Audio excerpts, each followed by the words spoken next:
Hey everyone, Ivy Gaming here, and today we're playing Raid Shadow Legends. And for today's video, I want to do a little bit of a comparison for Maranix versus Thylessia, specifically in Hydra. Now, I'm sure some of these principles could apply for other boss type situations, maybe even clan boss, honestly. But when I saw this kit come out, it sounded good, but it sounds like it's trying to be a little bit of everything. Like, okay, maybe this works for Arena, sure. So maybe she'll smack and hit really hard. Maybe it'll be super exciting. Because they kind of hint at in their little description that build her without accuracy if you want her to just be a full nuker and she can smack. But can she? Doesn't sound like it based on other feedback. And everything else here is a little bit quirky. But this skill is solid, right? Decrease defense and hex in the same skill. Those are a couple things that can be very useful in Hydra. And with that in mind, I certainly wanted to test her out. But the reality is she any better than the epic that many of us may already have? Thylessia? Thylessia has an AoE decreased defense. And she also, when attacking enemies under decreased defense debuffs, has a 50% chance of placing hex debuff on them for 2 turns. So, okay, you're not putting up the hex at the same time as decreased defense, right? But when I was reading the kit, I didn't feel like Maranix was enough for Hydra, where I feel like all of Thylessia's kit is great for Hydra. And my instant opinion before testing anything was that Thylessia was going to be better. So the reasons I say this is decreased defense in an AoE, great. If you look up their multipliers, which you can do through hellhades.com, yes, Maranix hits a little bit harder, but I don't think it's enough to make a difference. Like, yeah, it's gonna make a little bit of a difference, but I mean, like, make a big difference with the value that you're getting out of her other skills. So obviously, the hex is only 50% chance to place, and it depends on if decreased defense is already placed. But the good thing is, if you have another champion on your team that's also placing some decreased defense, then you don't need Thylessia to be your only decreased defense champion. But she can be. Don't worry, she can be. And this is what I really love about her. AoE increases the duration of all debuffs on all enemies by 1 turn. Debuff extension. This is so valuable for Hydra. You guys know we love Soulless for Hydra. Yes, he's a provoker. Yes, he hits hard.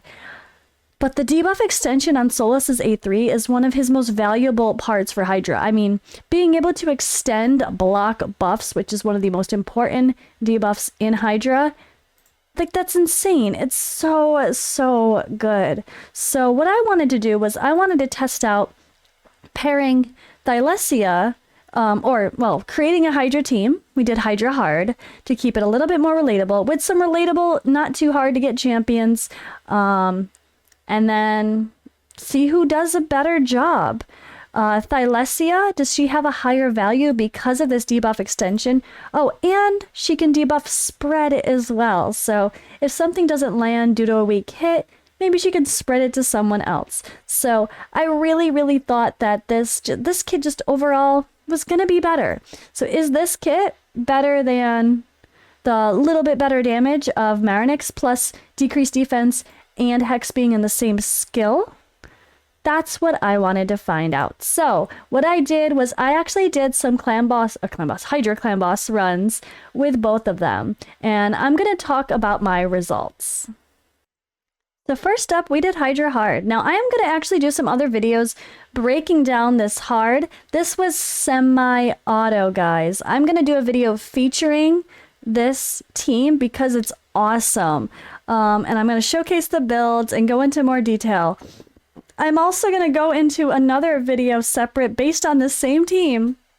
We're going to have a totally separate video for discussing how to semi-auto Hydra and going about the decisions made, like to select a certain head based on certain circumstances. So I'm going to talk through my decision making, and that's going to be another video. But for now, I just kind of want to talk the comparison of these two champions and why I still have the final verdict of saying I like Thylessia better than Maranix for Hydra.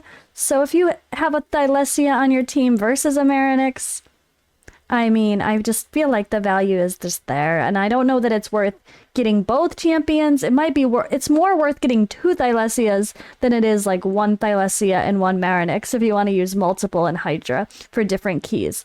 But so here it is. I'm going to talk through this team so you can see why I chose who I chose. We got Uko is here, AoE decrease attack on the A1, decrease accuracy and block buffs on the A2. Ultimate Death Knight is and revive and increase speed. And we have the speed aura. Ultimate Death Knight is here to also bring decrease attack and an AoE and provoke on his A1. Plus he has the lovely shields and continuous heal buffs on the A3.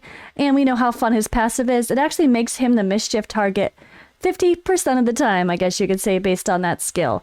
Husk we have in here as a main damage dealer. He's, of course, well, he's going to have some reflex gear, I'm pretty sure, on him to go ult multiple times. And yeah, also a provoke on his A1. So between those two, it's only Husk and Ultimate Death Knight I have to deal with the Head of Decay if it comes up.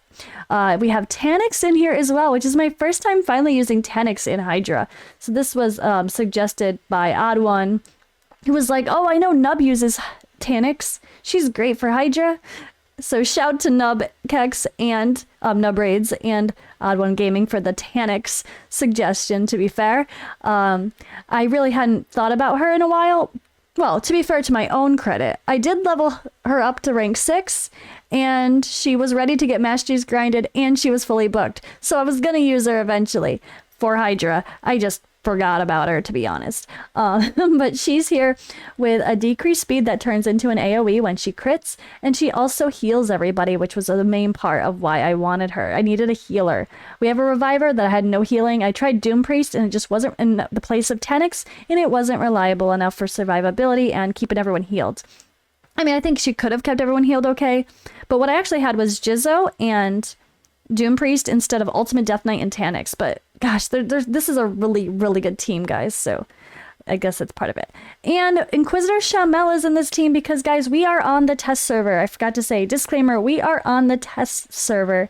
And with this test server rotation, the Head of Torment is in the starting rotation. So having someone to deal with the Head of Torment is really important if you're doing lower levels of Hydra, because more than likely you're gonna have that head pop back up. The lower levels of Hydra you do, the more likely the same heads in the starting rotation are going to pop up, especially normal. So if you're trying to calm this down to something you can do for normal Hydra, then make sure you really prepare for the Head of Torment somehow. Ideally, Inquisitor Shamel is really fun. Of course, then a Toxic set is great. And then you also can, if you don't have Inquisitor Shamel, you can use a Duchess, a Truoth, a Tatura. Is it Kargon too, or is he not? I think he's conditional. But, oh, and Rector Drath. Rector Drath as well. So there's you need perfect Val or Inquisitor Shamel to ideally deal with Torment in the best way possible. Or Doom Priest as well. So definitely still consider Doom Priest if that's your only option. But he's in there for, yeah, dealing with the Head of Torment plus a little bit of damage. And Thylessia is here as our sample. We're trying out her versus Maranix. And I really think she did a great job. And what I have to say about this team, it was consistent. So here we have, let's see. Let me go on to our next screenshot here I saved was for sake of the 1 key. So we hit our 1 key hard at 12 minutes and 36 seconds. That's awesome. And this was semi-auto, guys. No, it's quicker when it's semi-auto, right? So I'm going to talk about that in another video because understanding what to do when with semi-auto is kind of a big deal. And this does revolve around Shamel for this particular team because whether the Head of Torment is up or not, you would just target Torment if there's no other reason to target anyone else because Shamel's on the team. But if Shamel's not on the team, you just don't target Torment, target somebody else. Simple as that.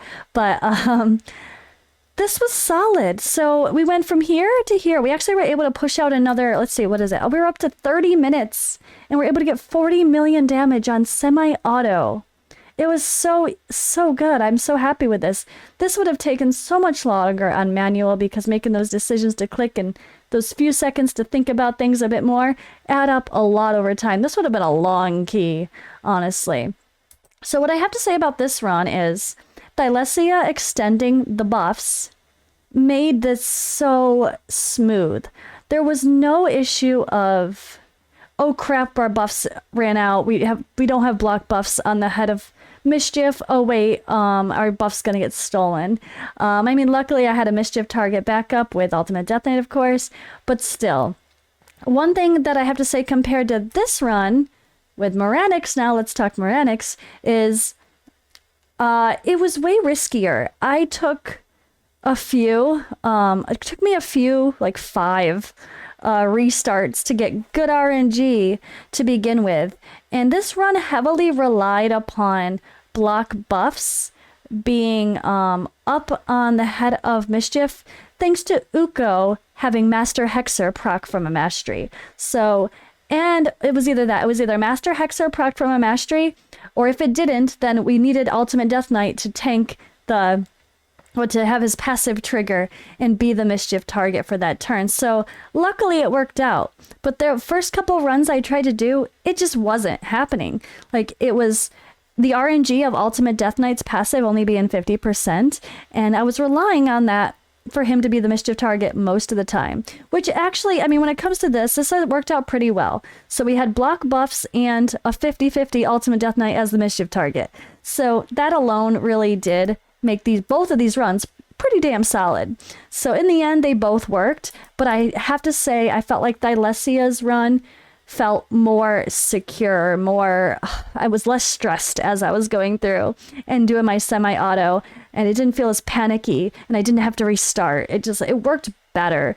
There is an issue right now, I should mention, with Head of Wrath. Sorry, I keep saying the Head of Wrath and Mighty Uko. So there's some sort of bug happening where Mighty Uko is not landing block buffs or the decreased accuracy on the Head of Wrath. And this is the starting rotation right now. This one that I'm using right here actually has Wrath in the starting rotation. So there are no buffs on the head, and that is still happening. So I think luckily we were able to have a little bit of help because Thylessia could spread that if we got lucky with her random buff spread to the Head of Wrath, but we just kind of had to work around the Head of Wrath and hope it didn't come back up, honestly. Or if it did, it's just, oh well, he's gonna smack hard and have all those buffs up, and it is what it is. Like, I kind of just had to let it be because there was nothing I could do except take out Mighty Uko and put in Ugo, maybe. But I didn't want to do that. The whole point was to stop using Ugo and everything and use someone different, and use our recent fusion champion too, right? As he is a really good reviver. Mighty Uko is great. But there is a bug. So I feel like both of these keys could have had even better damage and even longer survivability if it wasn't for, the lack of block buffs happening. Because Ugo does have a conditional block buffs, which make him a little bit less reliable for being the only block buff champion, unless you have a buff spreader or extender. Because keep in mind, every time a head pops back up, it has a buff on it, an unremovable buff. So that counts. So you're like, ooh, a new head pops up. Let's put those debuffs back on them. You can't put block buffs up right away, unfortunately, because at least not with Mighty Uko. So that's something to keep in mind. But that's a sidetrack. But I did want to mention it for the sake of discussing these keys. But the good thing was, just like this key, only taking 12 minutes and 36 seconds to get a 1 key, Maranix's key, 12 minutes and 40 seconds to get a 1 key. So I think in the end, if you could see, like, Thylessia did more damage than Maranix, but this was 10 minutes longer. Well, 9 minutes longer than this one. So if this actually went longer, yeah, there would have been a lot more damage. But because there was less reliability due to all of these wonderful buffs being extended from Thylessia, it was not as, I think it was just kind of capped a little bit more. But at least at the end of the day, both did their job. Maranix 1 key with a decent team here. I mean, I can't complain, right? Actually, I was pleasantly surprised. To be honest, this key ran very smoothly, and I was expecting failure more often or sooner. Like, or I should say not sooner, just like one. I kept waiting for the block buffs to drop off and have the Head of Mischief steal my buffs. But I think those times that it did drop off, I got lucky with Ultimate Death Knight's passive. And the times that it was up was because I got lucky with Master Hexer giving it a 3-turn block buffs instead of a 2-turn block buffs. So the reality, I think, of Maranix is it's a bit more RNG, but a higher damage potential. And Thylessia was less RNG, but a little bit lower damage potential just because of their actual multipliers. And I did try to give them almost the same stats and almost the same masteries, but I figured it made more sense if we're testing out, does damage outweigh the consistency of extending debuffs and whatnot, then maybe what I need to do is I gave Maranix one other offense buff that I did not give Thylessia, but Thylessia needed Sniper. Maranix did not need Sniper. So there's just something else to consider too. But in the end, I still have to say Thylessia wins. When it comes to Hydra, you can have a champion that's really good at one thing, like a war chief, really good at provoke. But I still, at the end of the day, prefer a soulless who has more utility, for example. And I think this is the same thing. Thylessia, I prefer for the job of Hex and decreased defense because she also extends everybody's buffs, versus Maranix, who has one skill that does that and can do some damage, but then what else? Not that exciting otherwise, unfortunately. So at the end of the day, when you're trying to build your Hydra teams, think about utility for more than just one skill. I feel like that's more important. Plus, if someone's a damage dealer, they need to be more than just a damage dealer. Unless you're only doing normal Hydra. Or hard, let's be honest. Even hard, Trunduk is better than Shamel or half these people in this team right now. But that's another story. But yeah, I think I have to say mad props to Thylessia. I haven't actually used her in Hydra yet, and I think I need to start doing so more often. She's such a good champion. I knew she was. And I've had her and Tanix at level, well, Thylessia was only at level 50, but I've had them fully booked as people I know I would use eventually. And now we're finally getting some more use out of some of these champions. And of course, using Ultimate Death Knight, he's still the free champion. And Mighty Uka was our last fusion, so it just made sense to get some more runs in with them. But if you're asking about Husk, some people might be like, what if I don't have Husk? I would say Royal Guard instead of Husk can be okay, but you want some other provoking. I did this as a semi-auto for the Head of Decay did come out a couple times, that's for sure. And Ultimate Death Knight is not reliable enough as a provoker, so I really prefer Husk as that other tool for damage and provoking. But you could, of course, adjust things accordingly. Maybe Husk and Tanix changed out for something. Or if you're doing the current rotation and you don't have Shamel in there, you could put Royal Guard instead of Shamel and just hope the Head of Torment doesn't come out. Or just deal with it when it does and just know that it's going to get a little messy. But overall, I love this team. And keep in mind, guys, you're like, oh, Shamel, but Torment's not in the current rotation as you're posting this video. But he's in the next one, and the Head of Torment is definitely going to be in a whole bunch more to come. So get ready to break your Shamels back out for the lower levels of Hydra. And I hope you guys learned a little bit by watching this video. Thank you guys for watching, and I'll see you in the next one.